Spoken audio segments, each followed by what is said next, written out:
اعوذ باللہ من الشیطان الرجیم بسم اللہ الرحمن الرحیم۔ السلام علیکم اسٹوڈنٹس، آج کے لیکچر میں ہم اردو کتب تفاسیر کا اجمالی تعارف پیش کریں گے۔ تو سب سے پہلے میں نے ایک فہرست تیار کی ہے جو مصنفین کی تاریخ پیدائش کے اعتبار سے ہے۔ تو ہمارے کورس میں جو تفاسیر شامل ہیں، سب سے پہلے تفسیر کا نام اور اس کے مؤلف کا نام، مثلا تفسیر حقانی، تو اس کے مؤلف کا نام یا اس کے مصنف کا نام ہے مولانا عبدالحق حقانی، لیکن اس تفسیر کا اصل نام فتح المنان فی تفسیر القرآن ہے اور یہ تفسیر حقانی کے نام سے مشہور ہے۔ اسی طرح دوسری تفسیر ہے تفسیر بیان القرآن۔ تفسیر بیان القرآن مولانا اشرف علی تھانوی کی تفسیر ہے۔ تیسرے نمبر پر تفسیر سنائی۔ تفسیر سنائی کے مصنف مولانا ثناء اللہ امرتسری ہیں اور ان کے نام سے ہی، جیسے مولانا ثناء اللہ ہے، ان کے نام سے ہی تفسیر سنائی، تو یہ آپ لوگوں نے یاد رکھنا ہے۔ اسی طرح 4 نمبر پر تفسیر عثمانی۔ تفسیر عثمانی کے مؤلف کا نام ہے مولانا شبیر احمد عثمانی، ان کے بھی نام سے یہ تفسیر مشہور ہے۔ اس کے بعد تفسیر ماجدی۔ تفسیر ماجدی کے مصنف بھی مولانا عبد الماجد دریابادی، چونکہ وہ دریاباد کے رہنے والے تھے اس لیے وہ دریابادی کہلائے، اور ان کی تفسیر بھی ان کے نام سے موسوم ہے، تفسیر ماجدی۔ اس کے بعد ہے معارف القرآن۔ معارف القرآن مفتی محمد شفیع صاحب کی ہے۔ یہ مفتی اس لیے ہے کہ یہ چیف جسٹس بھی رہے ہیں، اور ان کی تصنیف کا نام ہے معارف القرآن۔ اس کے بعد تفہیم القرآن۔ تفہیم القرآن سید ابو الاعلی مودودی کی تصنیف ہے۔ تدبر قرآن، اس کے مؤلف امین احسن اصلاحی ہیں۔ اور آخر میں ضیاء القرآن۔ ضیاء القرآن کے مصنف پیر محمد کرم شاہ الازہری ہیں۔ اب اس میں آپ لوگوں کا ایک شارٹ کوسچن بھی بن سکتا ہے، یا تو تفسیر کا نام ہوگا، مثلا تفسیر ماجدی کے مؤلف کا نام کیا ہے، تو آپ لوگ بتاؤ گے، اور یا یوں بھی آ سکتا ہے کہ سید ابو الاعلی مودودی کی تفسیر کا نام کیا ہے۔ دونوں طریقوں سے سوال آ سکتا ہے، لہٰذا ان سب تفاسیر کے نام اور ان کے مصنفین کے نام آپ لوگ اچھی طرح یاد کر لیں۔ اب ہم سب سے پہلے تفسیر حقانی کا تعارف دیکھتے ہیں۔ تو کسی بھی تفسیر کا تعارف آئے گا تو اس میں سب سے پہلے آپ لوگ مصنف کا تعارف دو گے تھوڑا سا، اس کے بعد پھر تفسیر کا تعارف دو گے، اور تفسیر کے تعارف کے بعد تفسیر کی خصوصیات دو گے۔ 3 ہیڈنگز کے تحت یہ سوال ہوگا، اور یہ سوال آپ لوگوں کا لانگ کوسچن میں آئے گا، یعنی کہ 10 نمبر کا سوال ہوگا۔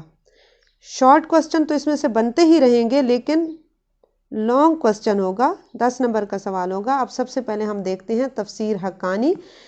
تو پہلے ہم اس کے مصنف کا تعارف دیکھتے ہیں۔ تفسیر حقانی کے مصنف کا نام مولانا عبدالحق حقانی ہے۔ آپ 1265 ہجری قصبہ گمتھلا گڑھ میں پیدا ہوئے۔ آپ نے ابتدائی تعلیم اپنے گاؤں ہی میں حاصل کی۔ جب آپ کی عمر 12 سال ہوئی تو آپ کو شاہ عبدالعزیز کی خدمت میں دہلی بھیج دیا گیا۔ وہاں جا کر آپ نے درسی کتب سے استفادہ کیا۔ آپ نے ابتدائی تعلیم میں ہی اردو، عربی اور فارسی کے درس حاصل کیے۔ اس کے بعد آپ تعلیم کی غرض سے سہارنپور تشریف لے گئے۔ اور شیخ الحدیث مولانا احمد علی کی خدمت میں رہ کر تحصیل علم کی، یعنی یہ آپ کے استاد کا نام تھا مولانا احمد علی، اور شیخ الحدیث وہ حدیث کے جو حدیث کے ماہر ہو جاتے ہیں پھر ان کو لقب ملتا ہے شیخ الحدیث کا۔ بعد ازاں آپ نے کانپور میں حضرت شیخ عبدالحق قادری مہاجر مکی کی خدمت میں علم حاصل کیا۔ حصول تعلیم کے لیے آپ نے جون پور اور مراد آباد کے سفر بھی کیے، اور اسی طرح علی گڑھ میں مولانا مفتی لطف اللہ سے بھی علم حاصل کیا۔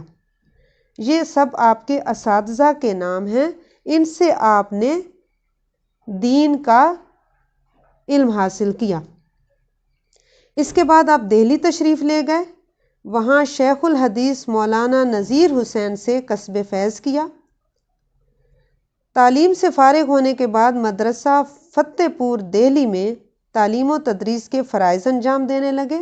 جب بھی پہلے انسان کی جو مصنف کا تعارف ہوتا ہے یا کسی بھی انسان کا جب آپ تعارف کرو گے تو سب سے پہلے ظاہر ہے اس کی پیدائش کا بتاؤ گے، اس کے نام کا بتاؤ گے، اس کے علاقے کا بتاؤ گے کہ وہ کہاں پیدا ہوا، پھر اس کی ابتدائی تعلیم بتاؤ گے۔ ابتدائی تعلیم جب انسان حاصل کرتا ہے اس کے بعد مزید آگے تعلیم حاصل کرتا ہے۔ مزید آگے تعلیم حاصل کرنے کے لیے ہو سکتا ہے اس کے اپنے علاقے میں سہولت میسر نہ ہو تو پھر وہ تعلیم کے لیے سفر کرتا ہے، اور پھر اس کے بعد جب تعلیم حاصل کر لیتا ہے تو اس کے بعد پھر تدریس کی طرف آتا ہے، یعنی کہ پیشے سے منسلک ہو جاتا ہے۔ تعلیم و تدریس والا یا تو وہ پڑھاتا ہے یا پھر کوئی اور جاب کرتا ہے، تو اس کے بعد جو حالات میں آتا ہے نا تعلیم کے بعد، یعنی کہ ابتدائی تعلیم جب انسان حاصل کر لیتا ہے تو اس کے بعد پھر اس کا ملازمت کا حصہ آ جاتا ہے۔ تو یہاں سے اب یہ شروع ہو رہا ہے کہ تعلیم سے فارغ ہونے کے بعد مدرسہ فتح پور دہلی میں تعلیم و تدریس کے فرائض انجام دینے لگے، یعنی کہ پھر آپ پڑھانے میں مشغول ہو گئے، پھر لکھنے میں مشغول ہو گئے، پڑھانے میں مشغول ہو گئے، لکھنے میں مشغول ہو گئے۔ جس طرح آپ نے خود تعلیم حاصل کی تھی اس طرح پھر آپ تعلیم دینے لگ گئے۔ مولانا حقانی کے دل میں چونکہ بچپن سے ہی تبلیغ اسلام کا جذبہ کوٹ کوٹ کر بھرا ہوا تھا تو آپ نے ندوۃ العلماء لکھنؤ میں تبلیغی شعبہ قائم کرنے پر زور دیا، اور 1911 میں انجمن ہدایت الاسلام دہلی، اب یہ آپ لوگوں نے ندوۃ العلماء لکھنؤ اس کو بھی انورٹڈ کاماز میں لکھنا ہے، اور اسی طرح انجمن ہدایت الاسلام دہلی اس کو بھی انورٹڈ کاماز میں لکھنا ہے۔ انجمن ہدایت الاسلام دہلی کی بنیاد رکھی، اور اس کا مقصد کیا تھا؟ اس کا مقصد تھا اسلام کی نشر و اشاعت اور مخالفین اسلام کا جواب دینا، چونکہ اس وقت دور ہی ایسا تھا، مناظروں کا دور تھا، عیسائی مشنری جو ہے وہ بہت زور پکڑ رہی تھی، تو اس کے لیے